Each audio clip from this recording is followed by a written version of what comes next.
Blog Talk Radio.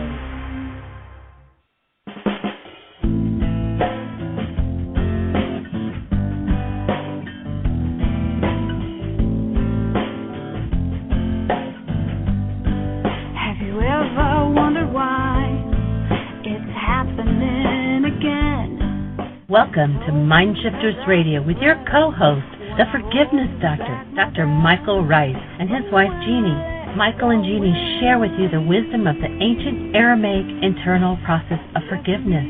They offer tools and support 5 days a week. They will support you in building a solid foundation within yourself to live in pure love. In Aramaic, Rachma. Michael is the author of So Why Is This Happening to Me Again? For more information on Michael and Jeanie, please visit www.whyagain.com. And now your co-host, the Forgiveness Doctor, Dr. Michael and Jeanie Ryce. To the brightness within you and the truth that is rooted within me. Hi, and welcome to MindShifters Radio with the Forgiveness Doctor, Dr. Michael Ryce. And today is, I think, day 149 of our Memorial Day celebration. And we're excited and delighted about what's going on here in Greensboro, North Carolina. And Michael, hi.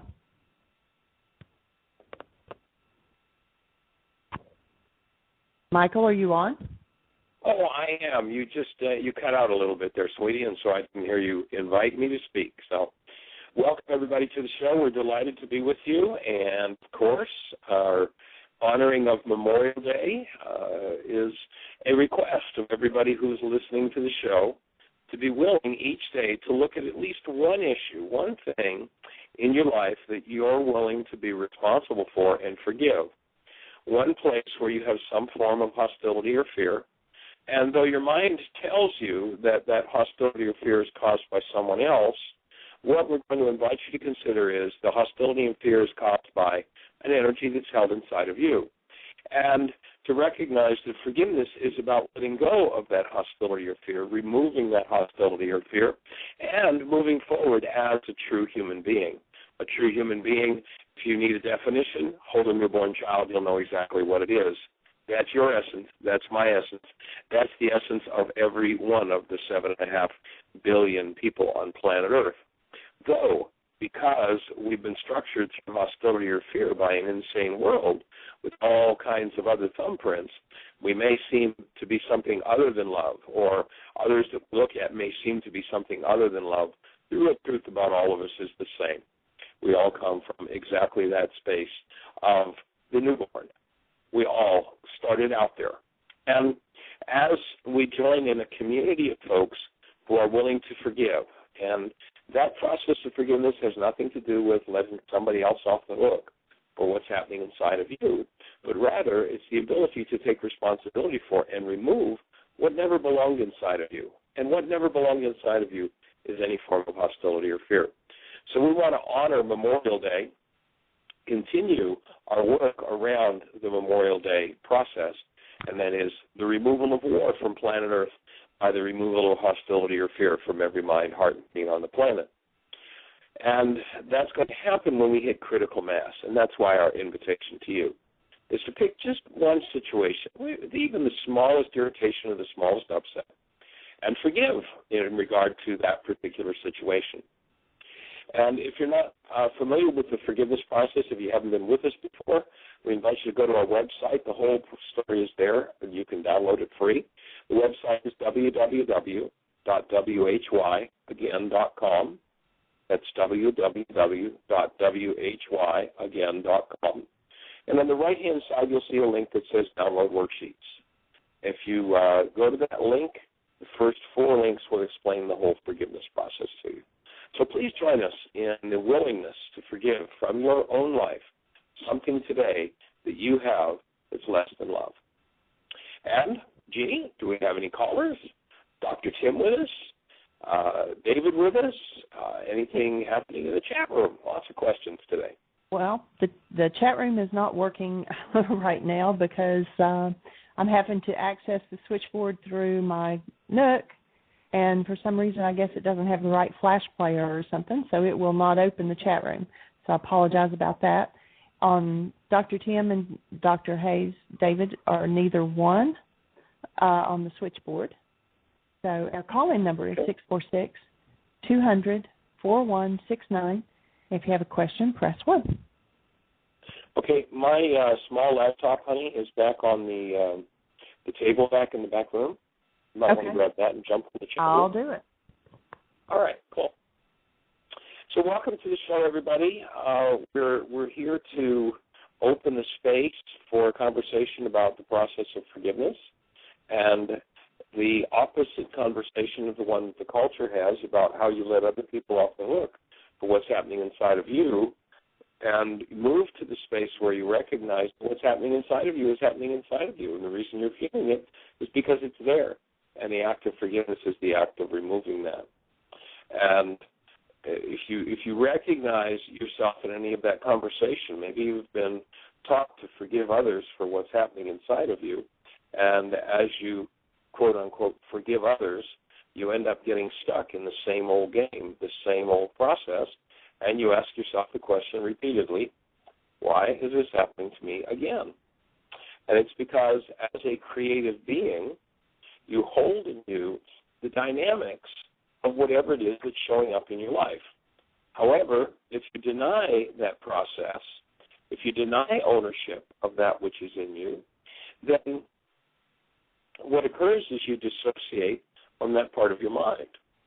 And so when you dissociate, whatever behaviors, whatever dynamics, whatever realities, whatever results you're in denial about, you lock the energy of those results within your structure. And as a result, that becomes part of the creative process.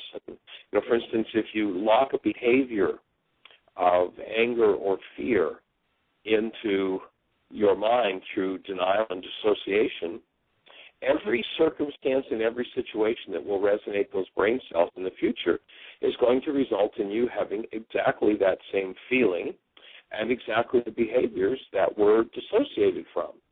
And the reason for that is because when we're in that dissociated state, we are cut off. The dissociated mind is immune to new choices and is immune to critical thinking. So whenever that part of your mind is called into activity by resonance, that is, a situation shows up that fires or resonates those brain cells, and if it's there, you can rest assured it will be fired. It comes up with the same level of behavior as the time frame in which it went in. So as an example, if somebody's 4 years of age and they're standing in front of this, what appears to the 4-year-old child is a 10-foot tall giant that's screaming and raging at them, that power person, oftentimes sadly a parent, pouring the energy of their hostility literally into the child's energy field, and the child absorbs that energy and not knowing how to deal with it has to dissociate. Forevermore, that particular energy, and it is resonated into activity, will control behavior. And if you've ever wondered why somebody acts like a 4-year-old, now you know precisely why. Because when that 4-year-old was confronted by a giant that beat up on them verbally, emotionally, physically, the emotional growth was stunted and locked in at that level. And when someone else comes along, let's say you've got somebody 60 years later. So here we've got somebody that's 64 years of age. This horrific event happened to them when they were 4. And 60 years later, let's say their spouse, someone they cherish and honor so much, happens to do a behavior that resonates that 4-year-old's experience. All of the energy that power person that violated that child poured into their field will now be opened and poured upon the spouse that resonates those brain cells. If you've ever watched yourself do that, or perhaps you struggled against doing that. I remember one man I worked with who was 30-some years sober and was very proud of himself in that as a kid, his father was extremely abusive, physically beat up on him, and he was very proud of the fact that he raised 2 children without ever raising a hand to them, without ever abusing them. And so he's like, see, I got it handled. It's all taken care of. And then I asked, and then he kind of went into shock. It's like, yeah, and how much time do you still spend struggling to raise your hand, struggling to keep from abusing? It's like, God, that's every. I thought because I didn't do that I'd handled that. He realized was the same violence that he'd taken on as a father who was an alcoholic, and he was an alcoholic. The same violence was there and was always prompting his behavior violence. Here's the beauty of the Aramaic process of forgiveness, and that is that if your mind is prompting you to that behavior that you inherited from the power person, if you will start and forgiveness and remove that energy, then you won't have to struggle against doing that behavior anymore. It simply won't be there. And that's the whole idea of the process. Forgiveness is an internal process. You go inside yourself and change your internal dynamics. And when you do, everything external changes. And so our goal is to support you in that healing process and that forgiveness process. And it reverses the idea of the world that we're letting somebody else off the hook. Forgiveness comes from a space of, I'm responsible for what's happening inside of me, and if I don't like what's happening inside of me, I'm ready to forgive it. Now, a lot of times people have been brainwashed or programmed with all kinds of aberrant information, and it's been done in the name of love, but it's been done through fear and hostility. My offering to you is that love will never use, actual love will never use any form of fear or hostility, period. It simply won't be there. Love does not teach through fear, and you can rest assured that any teaching you receive through fear is a fraud. It's not true. Because fear is always working with, a human mind in fear is always working with corrupt data, and it will take the truth and it will corrupt that, but it will terrorize you into ever questioning what it's taught you through that fear. You know you're not in front of a true teaching if it was taught and reinforced with fear, because the mind that was teaching it was in corruption and therefore could not know the truth, could not speak the truth. It created a distorted story out of its own corrupt data. And so our process here is one of doing the work required to clean up the generational patterns in us. You know, it's been a while since we've mentioned this Moses wandering in the desert, and this group of folks who it should have taken about 2 weeks to make this journey, you know, in terms of a physical journey, and it took them 40 years. Why did it take 40 years? Well, people didn't know how to get out of the desert. It's like that gentleman I was speaking of whose father was an alcoholic. He was an alcoholic. He became sober, over 3 decades sober, and had to struggle every day not to strike out at the people around him. That's called living in the desert. And the promised land is crack that dissociated state in yourself. When you crack that part of your mind that aberrant, you give, you projections that someone inside or outside of you does a form of hostility or fear. And as you crack those projections, all of a sudden you start to show up in your life. And it's an awesome place to be. And that's what we're here to support you in doing. With those people closest to you and those people most distant. With your children, with your parents, with your spouse, with your neighbors, with your coworkers. If you think anybody deserves some form of hostility or fear, just remember that as an energy system, if you source hostility and fear, you get the original. They get the carbon copy. You're the one who's first offended by your own hostility or fear. You're the one who's first damaged. And so as you remove all of those teachings, as you give up everything you've been taught through hostility and fear, you return to a human life. You return to the active presence of love. You no longer have to struggle against false teaching. because you are truth of the human life. You are the active presence of love. So, Jeanie, does that leave any questions? Does the chat room come up? No, nobody's asking any questions. I did get the chat room up. Awesome. Cool. Any callers? No, Dr. Tim's with us. We do have some callers out there, but they're just listening. Did you say Dr. Tim was with us? Yes. Hello, hello. I think I hear Dr. Tim back there in the background. Yes, I can be heard. Is my connection poor? No, I can hear you well. No, you're loud and clear. Good. Well, Michael, you were breaking up a bit, almost as though it was like someone trying to call your cell phone while you were talking. So a word here and there was missing, but I could still catch what you were saying. Did you say you could not catch? I could catch the gist of what you were saying, but there were words dropping out. So.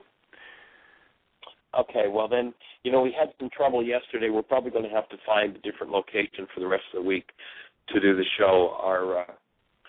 We're in Greensboro, North Carolina, and our cell phones and our internet connections here are a little bit tenuous. So I apologize if we're breaking up. Well, I was just really anxious to call in today and make sure that you heard me say that yesterday's show was fabulous.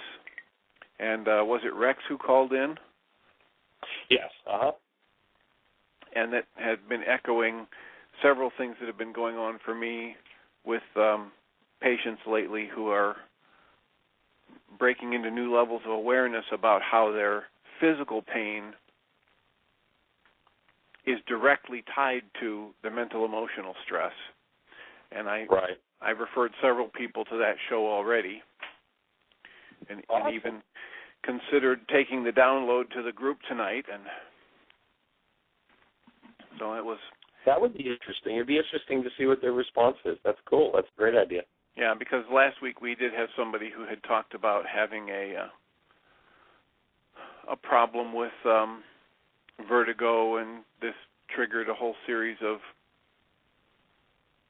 discussion points about what is the physical and is it real and what's the healing process. And so just to tap into that a bit, I will leave that open as an option for them when we go to the group tonight.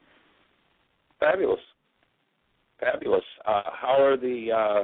How's the feedback coming in from your Why Is This Happening to Me Again workshop on Sunday? Good. It's good. I had two people reach out to me for individual, sessions and clarification, and we'll see what happens if more people show up at the group tonight. But it was good feedback, and I'm still working on getting the video compressed to the point where it's on only one or two CD or DVDs. But cool. Well, I've learned from watching it. I'm sorry, say again. I said I've learned from watching it. I've watched it once or twice myself already, and there are some nice little surprises in there I didn't remember saying, and some things that I can see I would do differently. So cool. That's fabulous. Well, I think Sunday is the first time, at least that I have known in all the years I've been teaching this work, that we've had 3 Why Is This Happening to Me Again workshops being taught simultaneously. So you were teaching it there in Crystal Lake. I was teaching it here, and Jeanie and I in Greensboro, North Carolina. And then Nene was teaching it in Florida. And I don't know if Nene is on the line. Jeanie, is Nene there? No, Maybe had she'd an like to join in. She had an appointment. She couldn't join us today. Oh, well, that's too bad. Maybe we can catch her. Maybe the 3 of us can have a little chat tomorrow. That's the first time in history that I know of that 3 people have been teaching the Why workshop at the same time. So that's pretty awesome. And 3 she said different parts of the country. She's actually planning on calling in on Thursday with a person who attended her workshop. So we'll have 2 people on there. Yeah. Fabulous. That's awesome.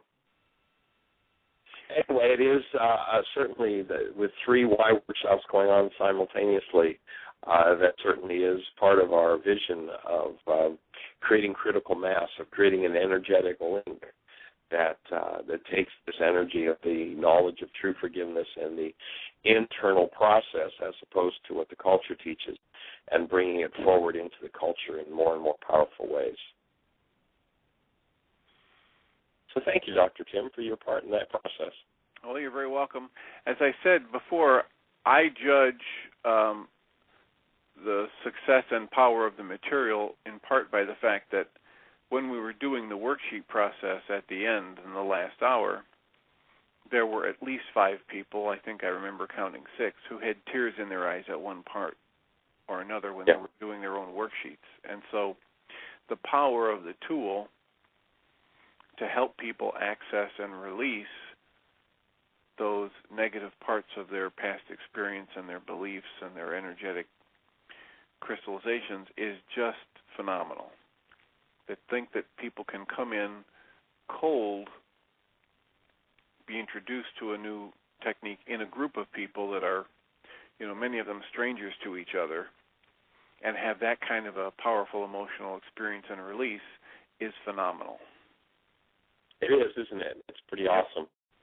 It's such a blessing to be able to share that with people and to take it forward into the world. And for those who are not quite sure what we're speaking of, what Dr. Tim is saying is that when you engage in the actual Aramaic forgiveness process, what happens is that when we're in the normal state of mind of the average human being, I'm right, you're wrong, it's so, I argue, you did this to me, you caused me all this pain.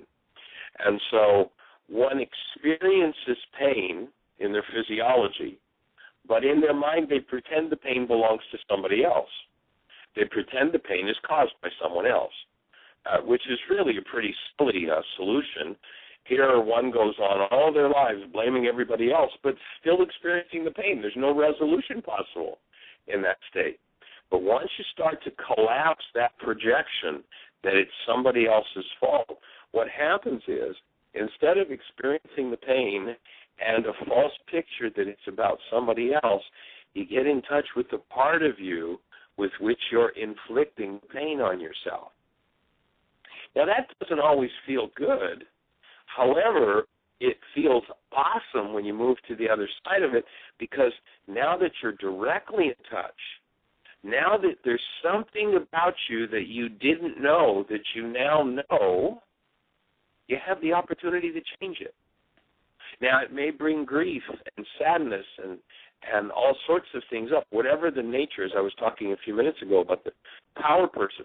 Whatever the nature of the hurt is, you will get to experience directly. But in experiencing it directly, you have the option of resolution.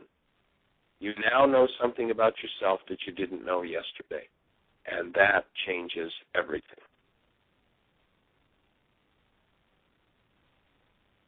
So I'm agreeing with you, Dr. Tim. It is fun to watch people. It's exciting. People sometimes say, geez, Michael, are you some kind of a sadist? You just love to watch people when their tears flow and they're in their pain. It's like, yes, I absolutely love it, but it's not because I enjoy the tears or the pain. It's that I know how their lives are going to change afterward, and that I choose to hold the space of love and excitement and enthusiasm for them, being in touch with that.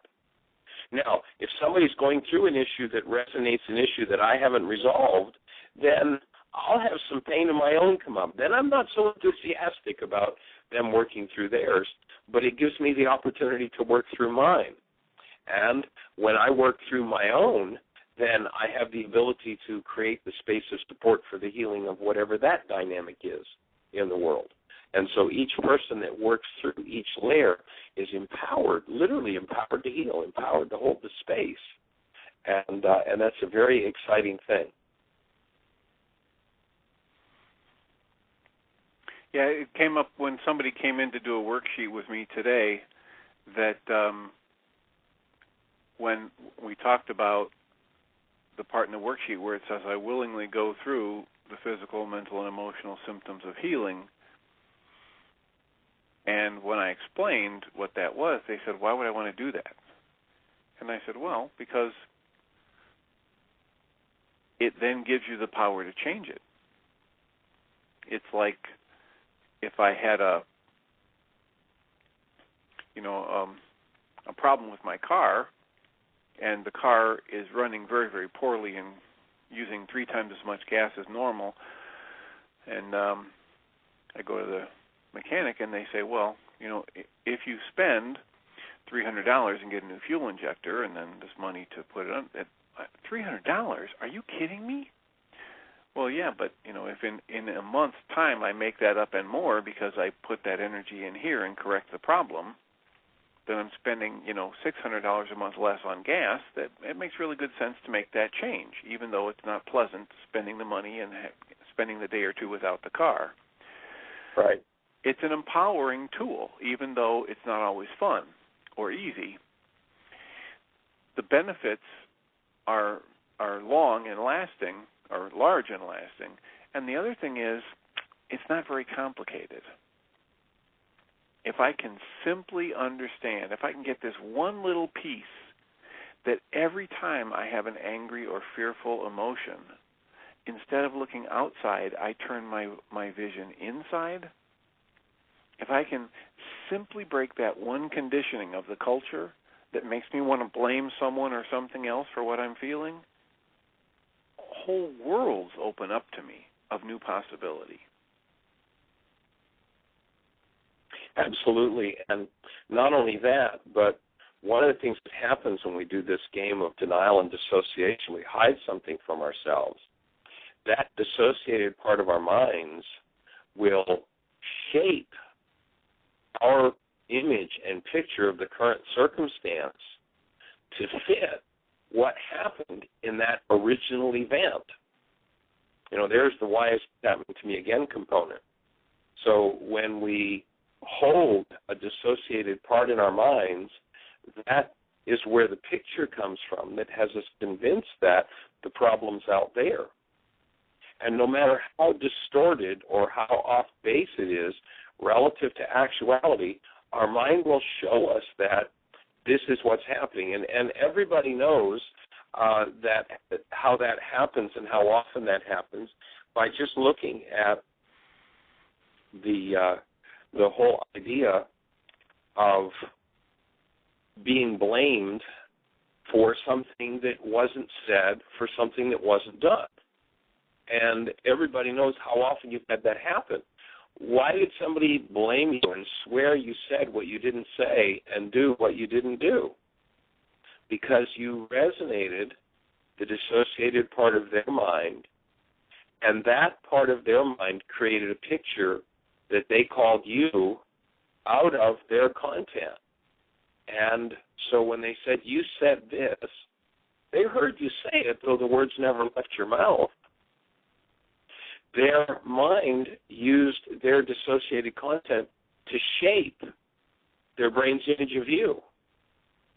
And so this becomes like a major interference point in relationship, because people are playing out over and over and over again the dynamics that go all the way back to childhood. I love what Carl Jung says. He says from conception to age 5 is a lifetime. From age 6 to death is nothing. And when we play those things out, we play them out over and over and over again. And this reality-making machine called the human mind, or the body's mind, makes up images out of its own content.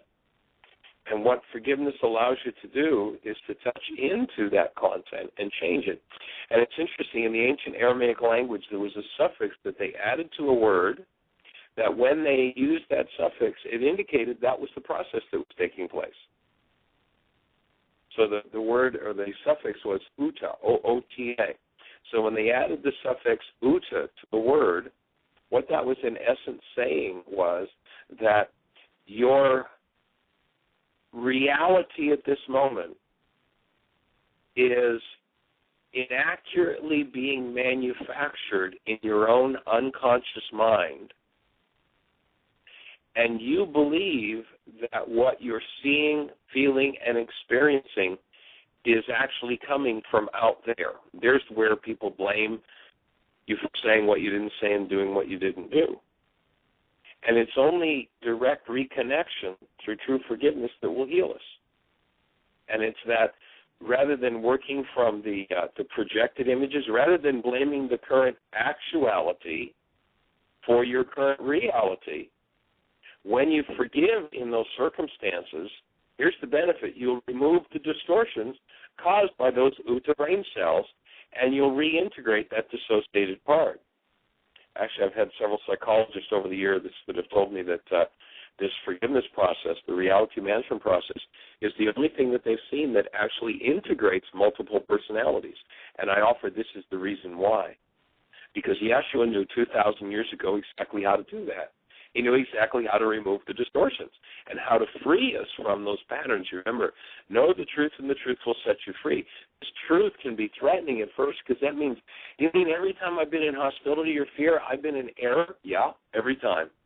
Every time I've been in hostility or fear, I've been working out a corrupt out? Yep, every time. That means I have to go back and correct all those occasions? Yes, that's it. But then, guess what? You're now free. The truth is you get to live a distortion-free future. And the benefits, as Dr. Tim says, are eternal and awesome in your relationships, in your finances, in your physical health, your mental health, your emotional health, on every level. But you've got to remove the distortions caused by the dissociated mind and reintegrate the dissociated part to do it. And the dissociated mind will always insist that the distortions and the pain, your current reality, are caused from outside of you by the actuality of the moment. When you take responsibility and can heal that, as we've said, not Dr. Feelgood, but oh, what a relief it is. Any thoughts about that, Dr. Tim? Yeah, just that it's very empowering. It's not just a relief, but it's actually empowering. I love the way you talk about responsibility as a tool. And if I can train myself to pick up that tool of responsibility, again, having nothing to do with blame or fault or who needs to be punished, but simply a tool that lets me realize I have the ability to respond differently the next time. If I hold on to that tool and I use it, I can change my life experience. Yeah. And it's very empowering. It's the thing that gives me the most flexibility and the most hope for a different kind of a future than what I've had in the past.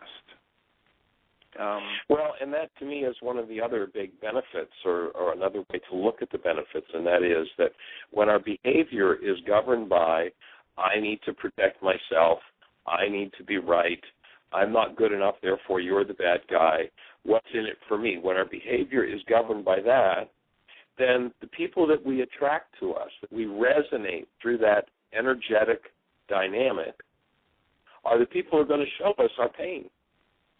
When behavior comes from being, from love, from caring, from empathy, then we attract people who play on that level. It just changes absolutely everything. And that doesn't mean that you have to go out and attract a whole new set of people. It will bring the higher behavior out in those around you that yesterday were playing on the same field as you were with the lower behavior. Another example I like to use of that of, imagine, have you ever walked into somebody's space totally committed to being loving, nurturing, and caring, and all of a sudden found yourself functioning like a mad banshee? Usually when I ask that question in a workshop, everybody kind of grins and laughs and goes, yeah, man, been there, done that. Why did you do that? Well, I don't know. Well, you did that because the person you pointed that behavior, well, number one, you did the mad banshee thing because you have a mad banshee. That's your opportunity to heal. That's what attracted you into the person who needed your mad banshee. And their behavior, their energy field resonated in you, that part of you that is insane. That's your opportunity to forgive and heal that part of you that's insane, that is, we define insane as loveless. And the person you did the behavior toward, it will give them the opportunity to look at the dissociated part of their mind with which they pulled you in. If each of you take that as a healing opportunity, you take a relationship that's on the rocks, that's just been in trauma and turmoil and pain, and one or the other or both people, and of course it's more fun if both do it, but you can do it single-handedly. If you start to do your forgiveness work and you remove those dissociated states, you'll start drawing totally different. Through resonance, you'll draw totally different behavior out of the people around you. You know, Jeanie has a fellow that she works with, and I'll share the story because her phone is kind of cutting in and out. But we were doing a Healing Through Relationships workshop several months ago. By the way, Wednesday night here in Greensboro, North Carolina at the Unity Church, we'll be doing that workshop. Tomorrow night we're doing a lesson from the Course in Miracles, and then Friday night Codependence to Interdependence, and Saturday doing MindShifters and Still Point Breathing. However, several months ago we did a Healing Through Relationship workshop where we present relationship commitment. And this gentleman came up to Jeanie and said, Jeanie, this all sounds good, but, my wife and I were on the rocks. We're getting ready for a divorce, and, it's terror and trauma. And Jeanie said, well, here, why don't you take a copy of the commitment? Why don't you just try reading it to her every day and see what happens? Well, it was only a couple of weeks, and this guy called Jeanie and said, I can't believe it. It's unbelievable. It's like we're on our second honeymoon. Our whole relationship is changing. And Jeanie's like, awesome, that's great, cool. And, does she read it back to you? And the guy kind of looked at her with a stunned look. It's like, well, what do you mean, does she read it back to you? Well, when you read it to her, does she read it to you? He says, she doesn't know I'm doing this. He was doing it in private, and it was changing their relationship. That's the power of changing your own frequency, and that's one of the benefits of the willingness to get in touch with the parts of us that hold those dissociated states and begin to change them. It's an awesome process. Well, and we've seen that very same thing. We've had, in the early going of our group, we had people who would come in with testimonials about the benefits. And one day a gentleman came in and said, I just have to tell you, this commitment thing is phenomenal, and here are 4 different ways it's changed my relationship with my wife for the better, and we can do this now that we didn't used to do, and we can actually have bike rides together without arguing and do the dishes. And I said, great, and how often do you read it to each other? And he said, oh, I haven't read it to her. She doesn't know I'm doing this. And it's absolutely he was shocked to hear me say we had presented it as a tool that couples should read to each other like they would read their wedding vows. Right. Because a month and a half earlier, when he was in the group and we talked about it, he never heard a word about reading it to his wife.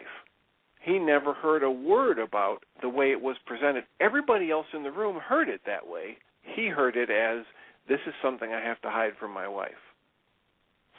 Wow. So it's phenomenal. Well, everybody's got a reality. That's a perfect example of that idea of the reality in his mind is he has to be hiding things. And, of course, the next level of his work will probably be going back and recognizing how he had to hide out from his power person.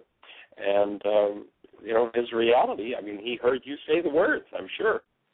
Right. And that's, I'm using it to tie into what you were talking about earlier, that we had other people who were in the group on both occasions, the night that we presented it as a tool and the night that he came back and gave his testimonial, and they were absolutely blown away by the fact that he doesn't remember any talk about using it as a tool that people would read this to each other several times a day or several times a week and really keep it top of mind that this is how I want to treat you, lovingly, gently, and with respect, and my thoughts, words, and actions, whether I'm in your presence or not. And he said, well, no, you didn't say that. And the other people in the group were just kind of chuckling, saying, well, yeah, we all heard him say that. So we all do, in every situation, actively create our experience by what we choose to let in and what we choose to screen out. There's another example that we haven't talked about in a while, but I really like the scene from the movie Radio. Do you remember that movie Radio? Cuba Gooding Jr. played a mentally retarded young man who was grabbed by the high school football team and tied up with athletic tape on his wrists and his ankles and put in a metal shed, and they were terrorizing him by beating on the shed.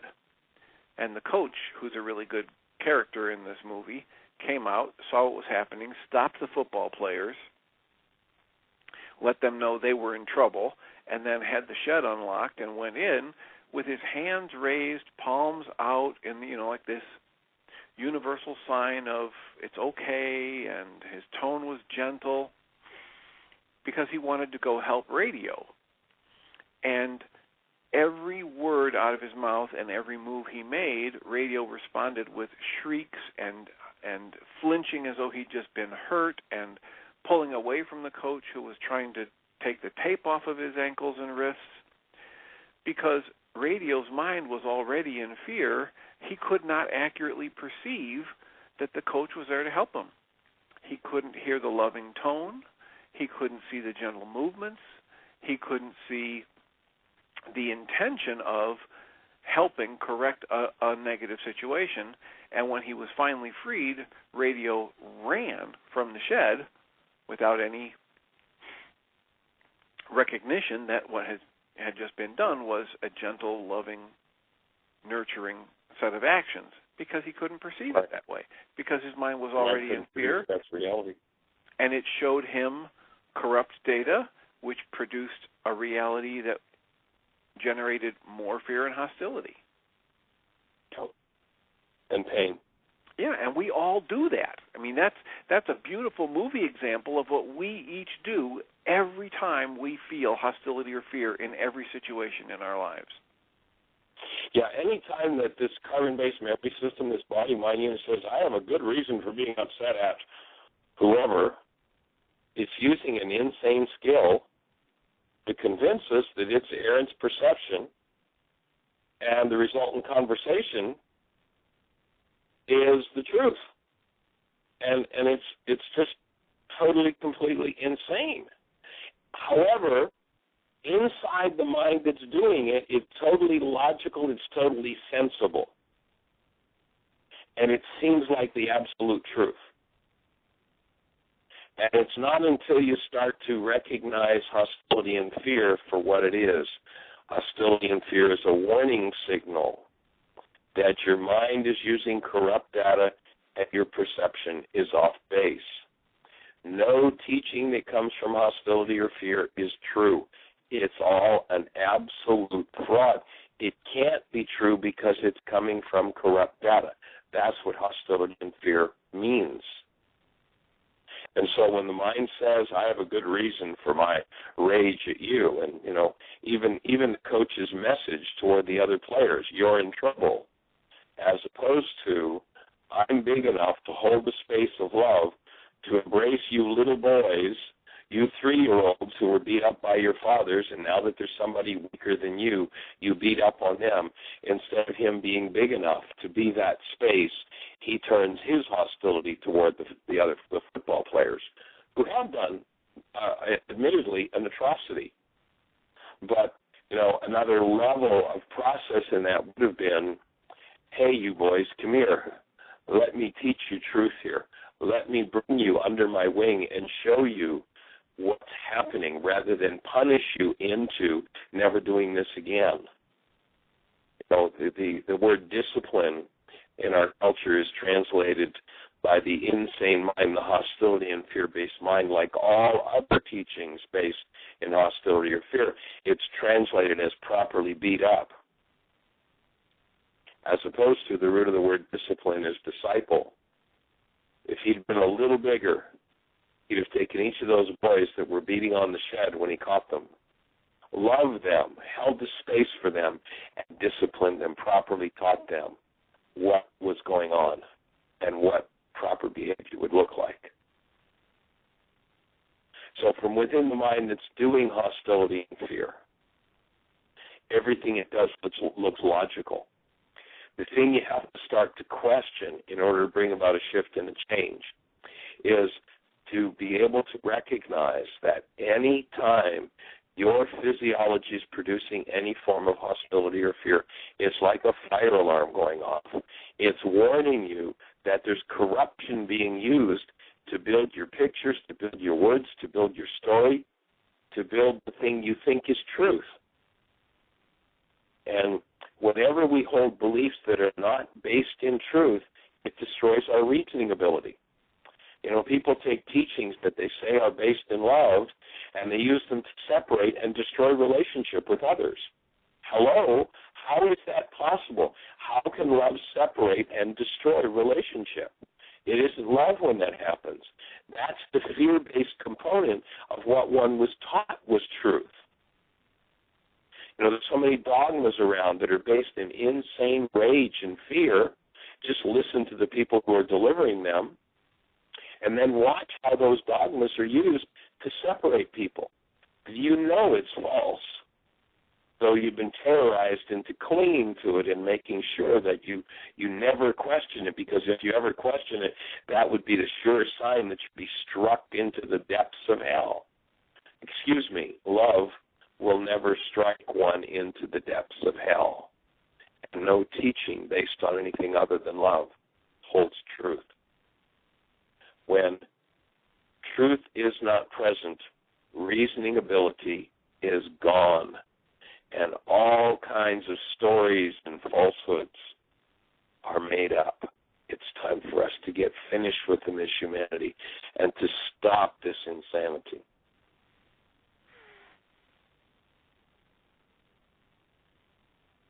Here, here. Here and there. All on and board. everywhere. Gee, do we have any callers, or is there anything in the chat room?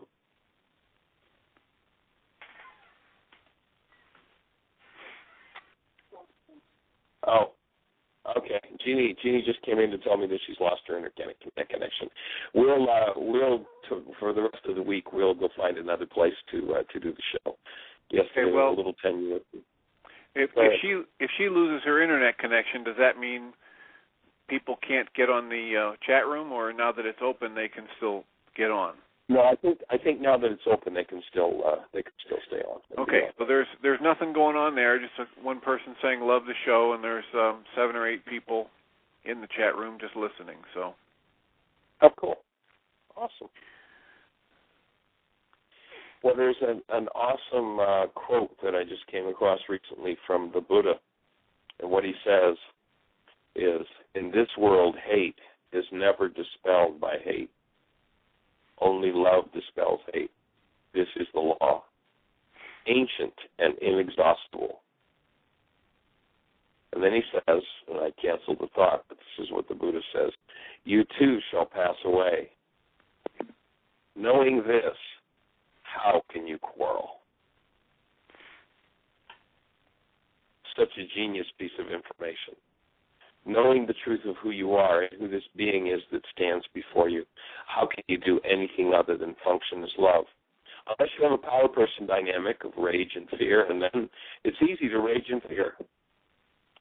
It's such a huge project on planet Earth to undo this, to overcome this. You know, a few weeks ago, Tim, you had sent me an email from a friend who was like, well, gee, you know, if you can't finish doing this in a short period of time, then obviously it's not worth doing. But when you recognize the enormity of the work that there is to be done, it's not going to be done anytime in the near future. However, enough people who wake up, and it becomes more and more a project, more and more rapidly completed by each individual who's engaged in the project. I want to start to say something there. Yeah, I want to add that there's a nice dovetail between your work and this worksheet process and the codependent information, and something I've been giving to people for decades now in my therapy is I used to think that once I got my doctorate, these magnificent gems would fall out of my mouth, words of wisdom at every session, and it never happened. Or it didn't happen for quite a while, and I got tired of waiting for it. So I decided I would collect some of my favorite life lessons and reminders and put them in what I call bottom line observations, and then type them up and then give them to people at the first session. And one of them that got a lot of negative reaction from people, so much so that I would hand the piece of paper to the person and say, no, don't worry about number 6. We can cope with this. But the sixth observation was, every day I'm alive, I become more and more like my parents. And of course, that's a scary thought for a lot of people. It's a horribly scary thought. It's an insult, and it's rage-inducing if they let it be, etc. So I talk about it, and I say, listen, the good news is, if I'm paying attention in the moment and I can actually see that this is true for me, then I have choice. If I catch myself in the moment doing something I really don't like, that's exactly like what my father would do in a similar situation, then I can choose to change my behavior. The problem is, if I think, later this afternoon I'm going to run into a situation that might make me act like my father, there's nothing I can do about it. I have to be paying attention in the moment when I'm doing it if I'm going to be able to change behavior.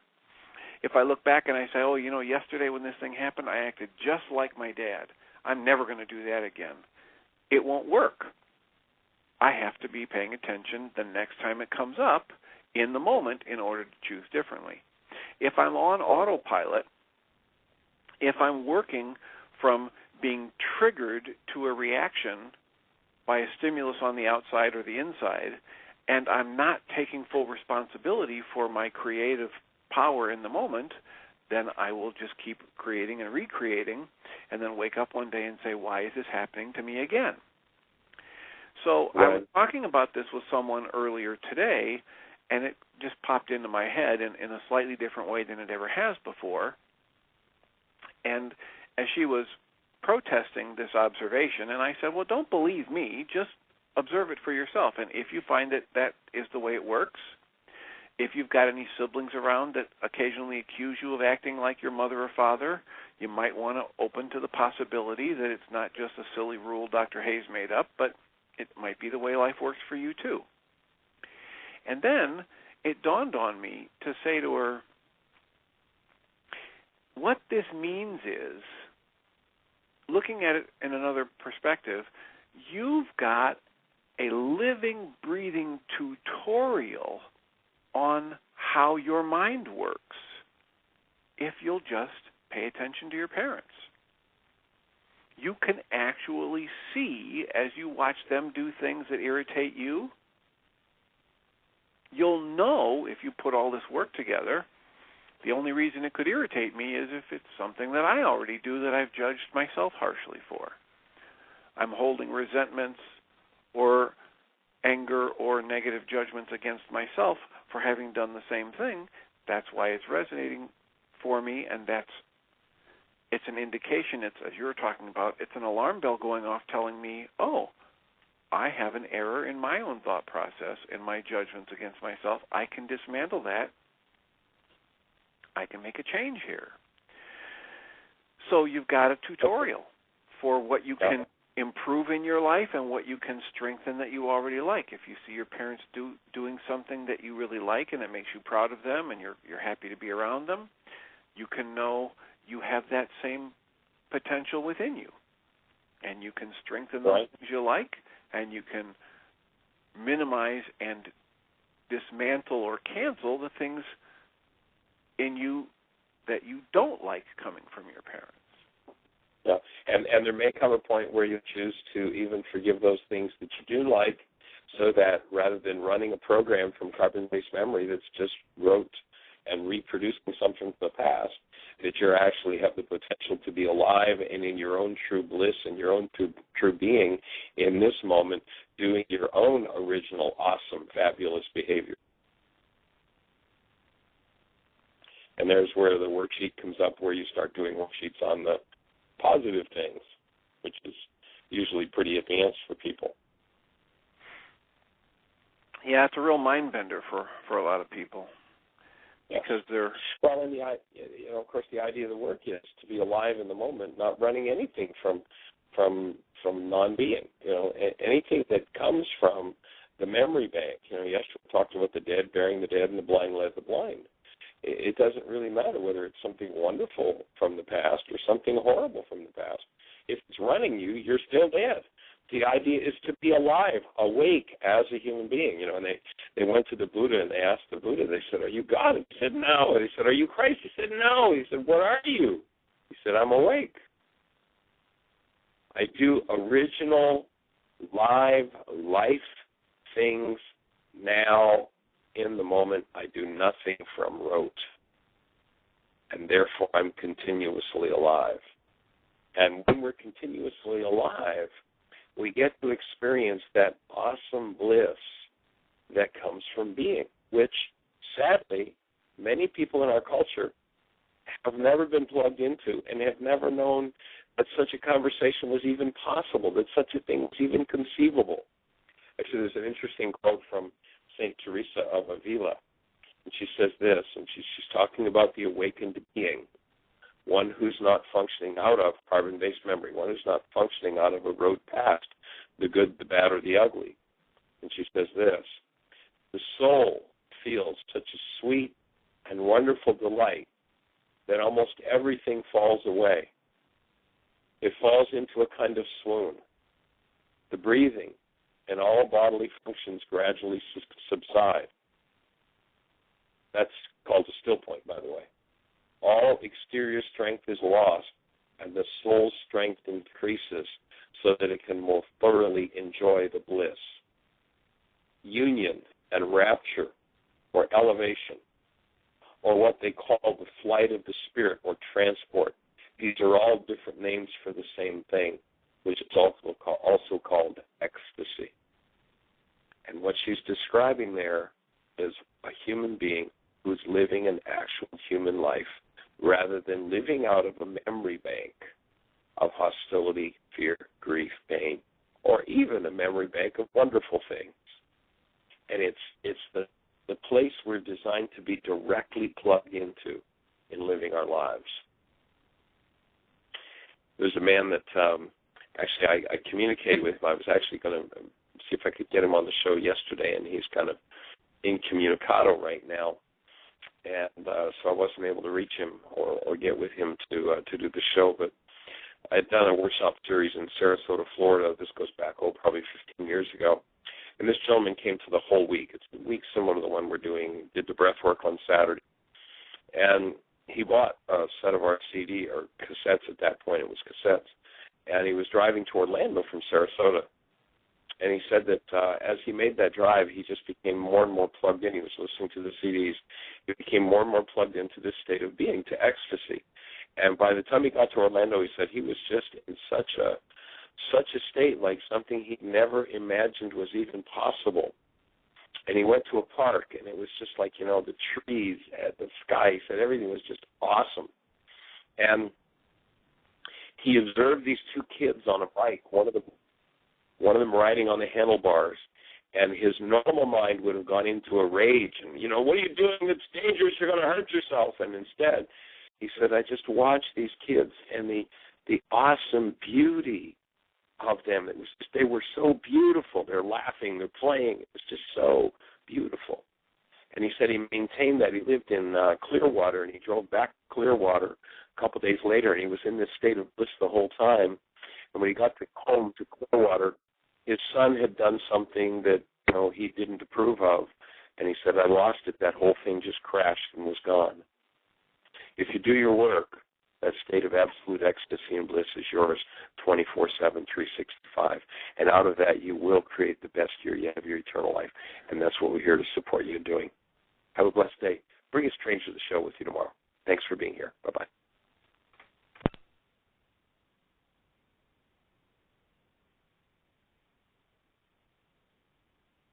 And I guess the chat room isn't on, so we're not playing the outro. So we'll just complete the show with that blessing. And tomorrow we'll find a new location to do the show from, so we don't have these blessing. Take care. Bye-bye. It went out and from off everything. And he came out real quick. And he called somebody. Not much you can do about it.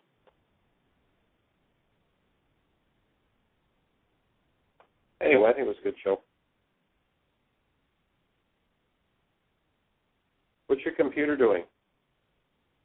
The hard drive still running?